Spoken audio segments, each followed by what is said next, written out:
like sales. You know, hated sales. People will be shocked to hear you say that. Hated it. I was in 5 sales jobs. Was a disaster at all of them. Hated, absolutely hated it. But you're the master of sales. I am. I embrace the things I hate. Why were you bad at it? Why did you hate it? I didn't know. Well, I was bad at it because nobody teaches anybody how to be good at sales. You know, so I didn't know how to communicate to people. Didn't know how to shake a hand. Didn't know how to build rapport. I'm honest enough that I'm not going to lie to people. So the stuff I was being taught to do, I didn't like. You know, they ask a question, you ask them a question. Slimy, dude. You know, I have enough integrity and ethics that when you tell me, okay, we're not manipulating, but don't answer their question. I'm like, well, dude, that's just, that is manipulation. And that's why I think a lot of people don't like sales, because of what's been taught for 100 years. So the blueprint's outdated. You Dude, got there and you're like... It was always wrong. Okay. It was wrong, and it's why, I believe it's why salespeople have such a high turnover, why so few people want to be called salespeople. I mean, you go through Harrods down there, you can't find a salesperson in the whole joint. You think salespeople are ostracized in America? Oh, dude, Try it's coming terrible. Here. It's terrible here. I mean, really. We've had books where Sell or Be Sold, we had to change some of the language in the book for it to be in bookshelves here. So like the word pressure can't be in there, persistence can't be in there. Like there's things laws you guys actually have here that like. Go to Europe, it gets one step worse. You know, because it's this whole I'm ashamed of money and I don't want to talk, you know, we can talk about that too. But so the sales blueprint, you get in, they give it to you, it's not working for you, it doesn't make sense for you. And you're like, I gotta make my own. Well, what happened was I was in a sales job.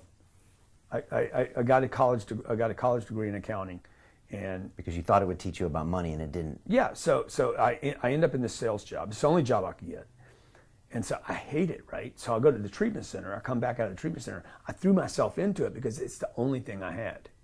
I still had so little self-esteem that there was no way I was going to go try to get another job. Yeah. Right, and I was terrified of using drugs again.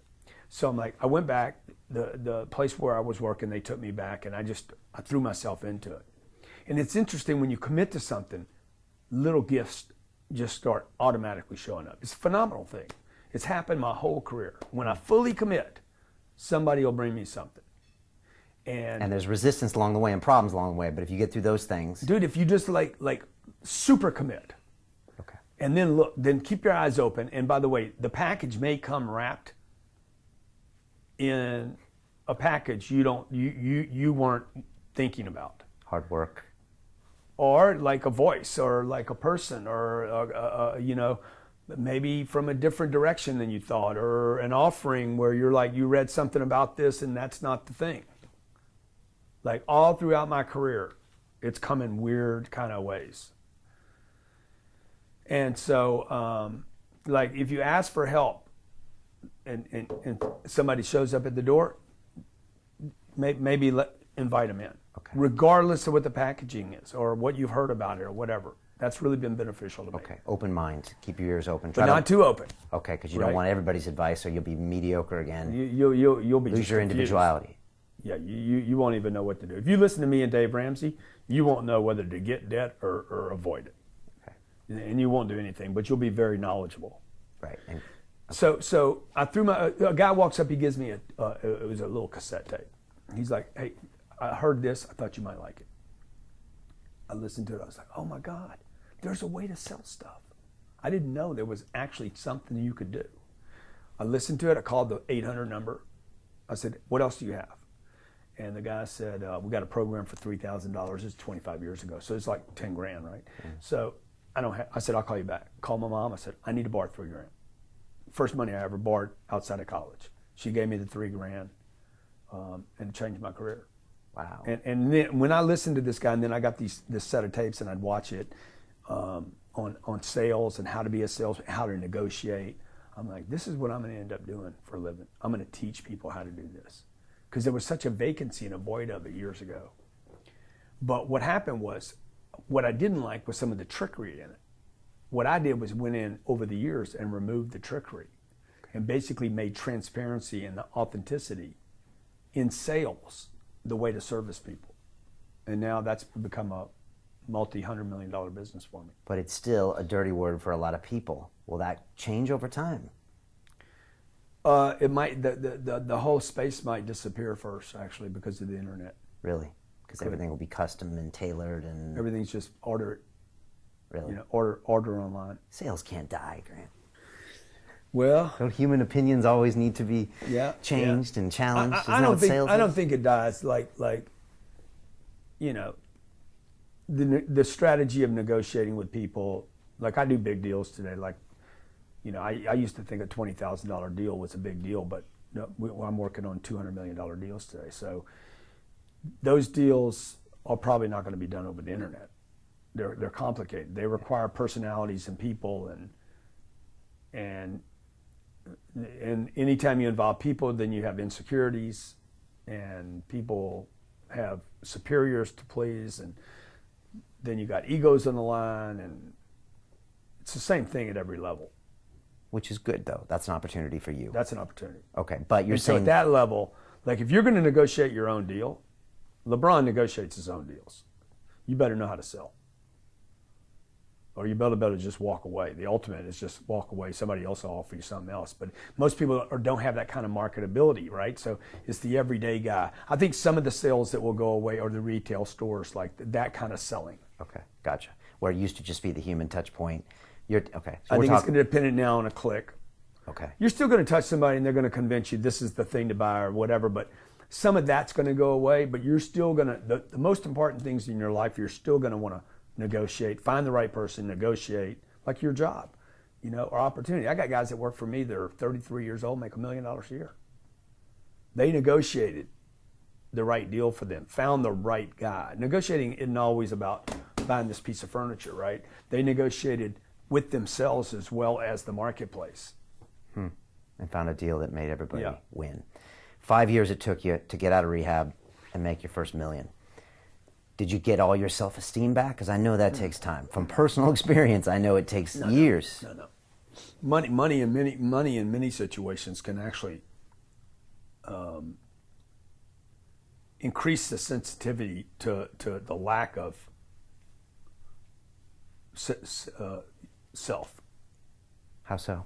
Because, you know, you would think, first of all, I was so busy working. By the time I was 33, I think 31 or 32, somewhere in there. One day I looked up, I'm like, oh wow, I got $1 million. Nobody makes $1 million, right? You accumulate. Yeah, if you're shooting for $1 million, you won't get there, right? You accumulate. One day you're like, oh, I got $1 million in a bank account. That's what makes a millionaire. Everybody's gonna make $1 million. You make 50 grand a year for 20 years, you made $1 million. You know, but accumulating $1 million. Now I got $1 million. I'm like, damn, this is nothing. Which is like terrifying. There's a line in Wall Street where Bud Fox says, I never knew how poor I was until I started making a little bit of money. Yeah, exactly. Exactly. I remember one year I made 650 grand. The guy looked at me. I was telling somebody, I said, I made 600 grand this year. And he's like, how do you live on that? I said, excuse me? He said, how do you live on that? How do you make sense of your potential at that? And are you bragging or complaining? He's like, I'm confused. And I'm like, fucking thank you so much. See you later. I got to get back to work. Because it was a wake-up call, man. I'm like, oh, wow, what's available out there? Is that a real estate guy? That guy was actually not. He was a New York Wall Street banker guy. You said you might have gone into Wall Street if you had to do it all over again. Oh, without a doubt. Okay. Yeah, I would definitely do like a hedge fund or, you know. Because it scales and there's tons of opportunity and there's things happening there. Yeah. Okay. But you went 5 years into sales and perfecting these techniques, and you got into real estate because you wanted a place to put your cash and put your instruments, right? Yeah. So the first business was me going out talking to companies. I was cold calling them, businesses around America in the major cities, saying, hey, I have another way to sell things. I want to show it to you. I just want to try it out with your staff and see what happens. And that. Are you good on the phone now? Are you getting pretty good? I'm doing on the phone. And you're pretty good. I'm saying I'm gonna be in town. I'm coming to town. Okay. And they don't know who I am. I have no name. I hadn't written any books. I have no creds. Nothing. Okay. Hey, my name's Grant. I'm coming to town. I'd like to meet you. I'd like to show you something. I'm not interested. Click. I'd still go see the guy. So I started building. That's when I really became a salesperson. I'm 31 to 33 years old, and I'm banging the phone 3 days, and then I show up in a city. Okay, that's what makes a salesperson, because it's cold calling and then showing up. It's and a getting cold through the call door. followed up by a visit. Hey, I called you the other day. You told me not to come by. Appreciate what you said. I just want to introduce myself, and the reason I'm in town. And then I'd go into my pitch, and I'm like, I'm going to have an event here 2 weeks from now. I'm not interested. I know you're not interested. How could you be? You don't have enough information to be interested. Like, that's where I learned to sell. Okay. It wasn't the 5 years before that. Okay. Like now I'm learning how to produce a lead, how to create interest, how to keep interest, how to persist in a cycle, how to hit a deadline, because every one of these events was 2 weeks later. Right. So But you need a deadline. Absolutely. I need a tight deadline. Right. We were talking about the webinars earlier before the interview, and so I learned how to do everything in very tight timelines. Where most people we just did an event, 2,200 people showed up. We marketed the entire event for 77 days, from idea to close of event was 77 days. Nobody does that. Most people take a year to do that event. Okay. So we did a 9,000 person event in under 9 months. Nobody hits these kind of targets. So what I was learning, what I didn't know back at 30 years old, was I was learning about the value of time, man, and pressure. And that had become literally like what has made my little thing here, or things, whether it's real estate or I'm off track from your question. But this is good. So the value of time, meaning compression of time. You can get much more in there than you think. Oh my God. Like I get more done in a day than anybody I know. All right. And by doing that, you're even much more effective. Well, yeah. I mean, your sales is more effective, and you're just compressing everything. Yeah, time is money, right? If time is money, and I'm compressing things.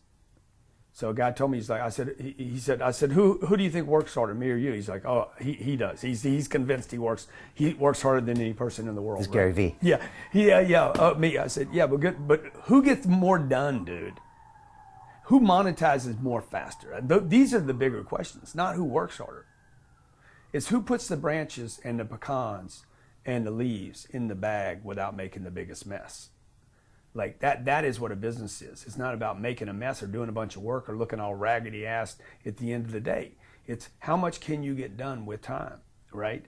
And that's a meme gone wrong on social media. I hustle, work all the time. It just means you're out there making a bunch of motions. Dude, like I don't want to hustle. I want to prosper. I don't want to grind. I want to create a machine that monetizes. I'm not shameful of money.